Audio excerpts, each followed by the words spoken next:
Any questions? All right. And next up, Joanne.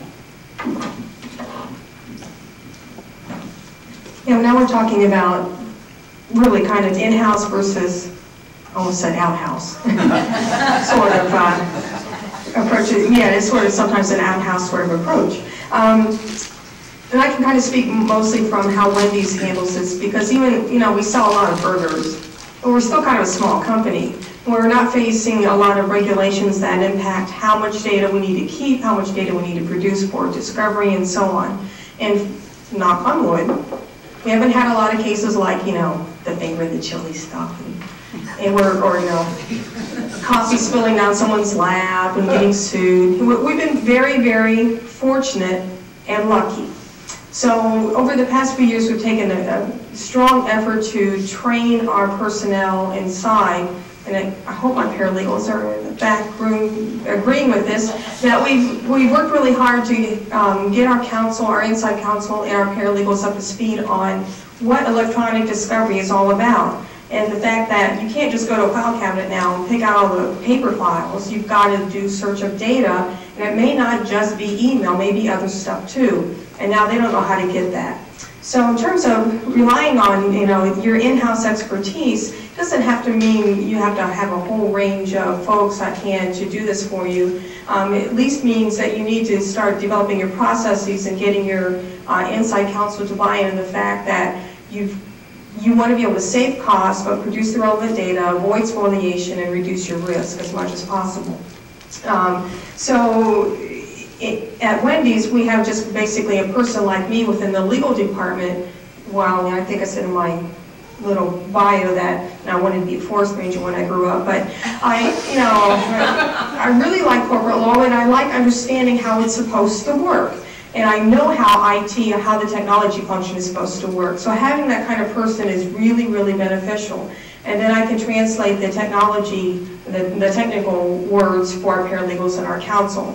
So I haven't had a lot of training. A lot of it, as most of you here have found, that you get a lot of on-the-job training just by doing some of this working and exploring all the resources that you have available to you. When we talked a lot about the Sedona conference and the EDRM reference model and resources related to that, and that stuff will get you kind of where you're going.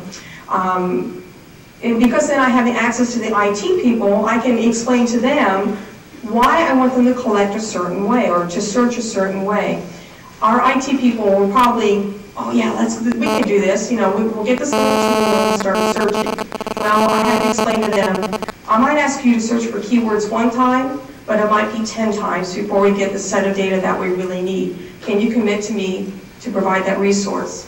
Well, no, I've got this database.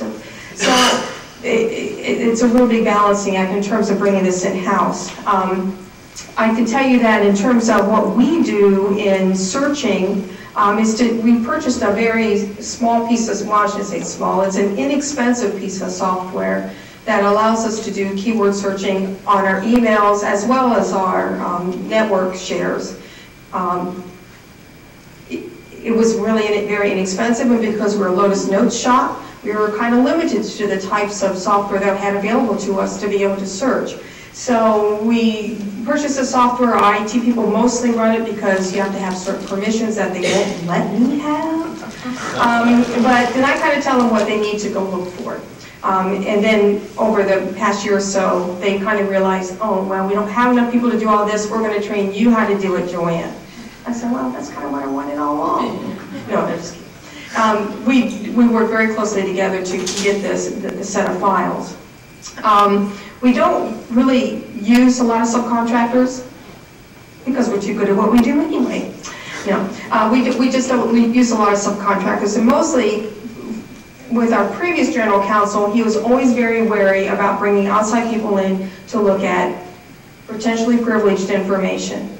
And from experience, I can tell you that in one case we had to work with, we did, through our outside counsel, hire a subcontractor who, while on the plane from a city unknown to Dublin, Ohio, told the person next to him he was working on this gigantic case and named the case for Wendy's International. He got fired. So you have to be really careful about subcontracting as well as getting your outside vendor. I mean, you're going to have a lot, you got to go through, do all the legal stuff, the MCAs, SOWs, SLAs, just so you can see why and know what you're getting. Again, because we haven't had a lot of large cases, and we deal mostly with small cases, we haven't had to go to a great extent to figure out who we're going to hire, how much we're going to pay them, and so on. We rely a lot on our outside counsel to do that. And a lot of people earlier talked about the fact that between inside and outside counsel, you have these really great relationships, so our attorneys are always willing to kind of look at that risk at the outside, rather than telling us what the risk is. They may be more willing to spend a little more money by using an outside vendor or having their outside counsel contract that vendor, because then they're going to remove that risk. And that is another key piece about using it inside personnel. When you're getting to that 30B deposition, which we've never had to do, you want to know that your IT people have understood their legal ramifications of what they're doing. They can't just do a search and say, well, that's what you need. We have to be able to say back to them, well, no, we need more, and I'm going to have you do this again. Oh, I guess we can ask if there are any questions so far. Any questions about internal search? I have a question about internal search, Joanne. Do you ever have a time when you just cry uncle and say, I don't know what you want, or where this stuff is, or we need to bring in somebody and do data mapping because the network is out of control?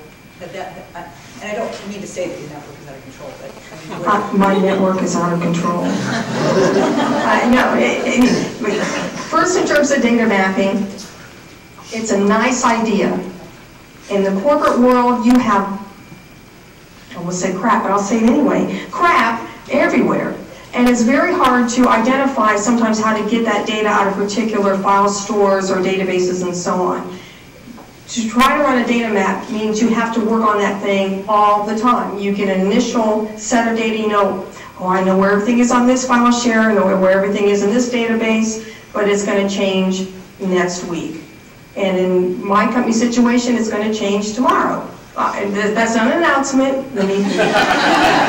It just means we're constantly in flux. So because that changes all the time, it's sometimes not as relevant for us to do data mapping, but it is relevant for us to kind of keep at least an ongoing list of kind of what's where. And if we know particularly the types of cases that we do all the time and where the data that supports those cases lives, then that gives us a baseline. The kinds of cases we have are mostly like slips and falls and complaints about the food. No, we don't have any complaints about our food. Well, you know, maybe it's too cold, too hot, or whatever. And, you know, HR cases at the store level and so on. So we don't have a lot of big stuff going on all the time.